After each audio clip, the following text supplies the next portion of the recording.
शान्ताकारं भुजगशयनं पद्मनाभं सुरेशं विश्वाधारं गगनसदृशं मेघवर्णं शुभांगं लक्ष्मीकान्तं कमलनयनं योगिभिर्ध्यानगम्यं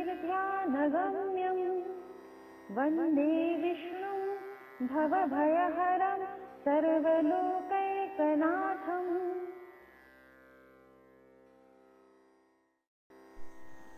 जय श्री कृष्ण। आज हम द्वितीय ज्योतिर्लिंग श्री शैलम जी की कथा सुनेंगे।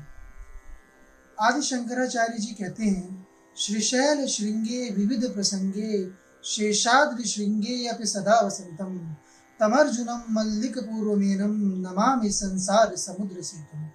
अर्थात श्री शैलम पर्वत पर सदा निवास करने वाले, आदिकाल से मल्लिकार्जुन नाम से जाने जाने वाले इस संसार के भाव सागर से पार लगाने में समुद्र सेतु की भांति स्थित श्री ब्रह्म स्वरूप मल्लिकार्जुन शिवलिंग को मैं प्रणाम करता हूँ। प्रभु के यहाँ प्रकट होने की कथा पुराणों से हमें प्राप्त है। कार्तिकेय प्रभु श्री महादेव और माता पार्वती के भौतिक पुत्र हैं और श्री गणेश स्वयंभू हैं। प्राचीन काल में जब दोनों के विवाह का समय हो गया तो यह निश्चित करना था कि इन दोनों में से किसका विवाह सबसे प्रथम किया जाए।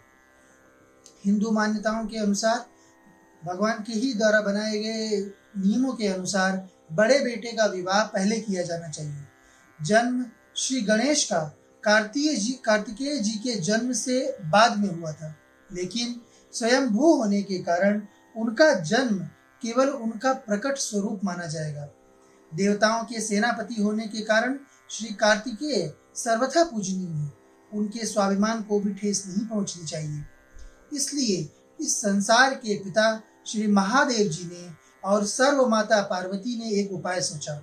उन्होंने अपने दोनों ही पुत्रों को कहा कि तुम दोनों ही हमारे पुत्र होने के कारण हमारे लिए समान हो, तो तुम में से बड़ा कौन है यह निश्चय हम कर नहीं पा रहे हैं, और इस असमंजस में किसका विवाह पहले किया जाए यह हम निश्चित नहीं कर पा रहे हैं। इसलिए तुम स्वयं अपनी बुद्धि का परिचय दो और सिद्ध करो कि तुम में से कौन बड़ा है।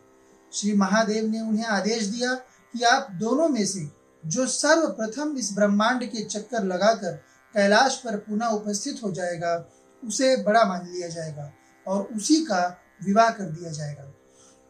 तुरंत ही कार्तिकेय जी ने माता पिता का आशीर्वाद लिया और अपनी सवारी मोर पर विराजमान होकर ब्रह्मांड की परिक्रमा करने के लिए निकल दिए।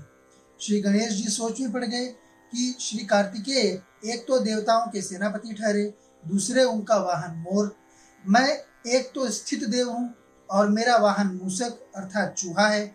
ऐसे में उनसे पहले आना तो संभव ही नहीं होगा।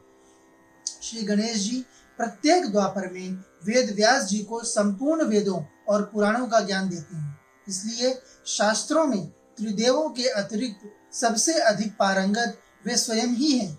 उन्होंने शास्त्रों में से इस समस्या का हल निकाल लिया। यह धर्म संगत है कि पित्रोश्च पूजनम कृत्वा प्रक्रांति च करोति यः तस्य वै पृथ्वीजन्यम फलम भवति निश्चितम। अर्थात माता पिता का पूजन करके उनकी परिक्रमा करना पूरे ब्रह्मांड की परिक्रमा करने के फल के बराबर होता है। इसी धर्मोचित बात का आधार मानकर श्री गणेश जी ने तुरंत ही परम परमेश्वर महेश्वर श्री महादेव और भवानी माता पार्वती का पूजन किया और 7 प्रदक्षिणा मार दी।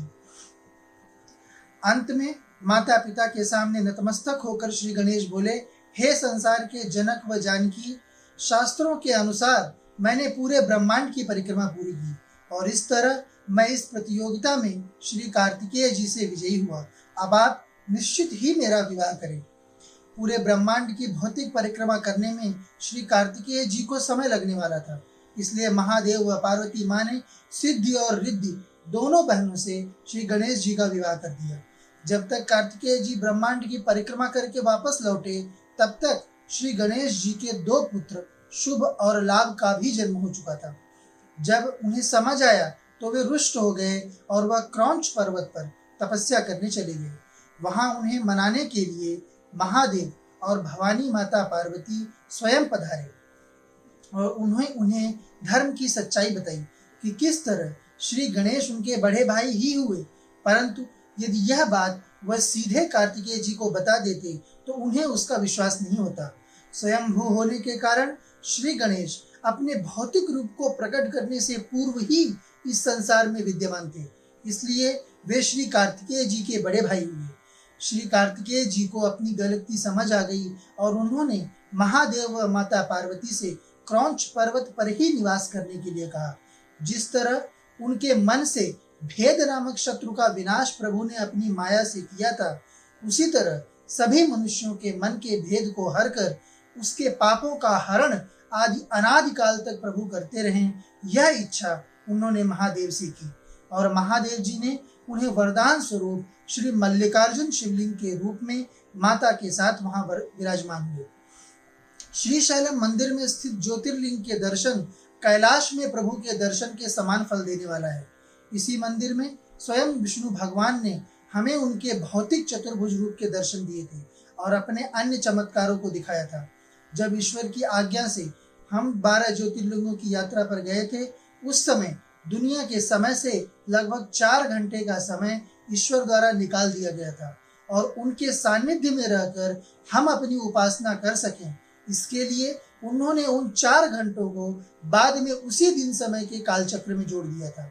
इस स्थान पर प्रभु की महिमा अपरंपार है।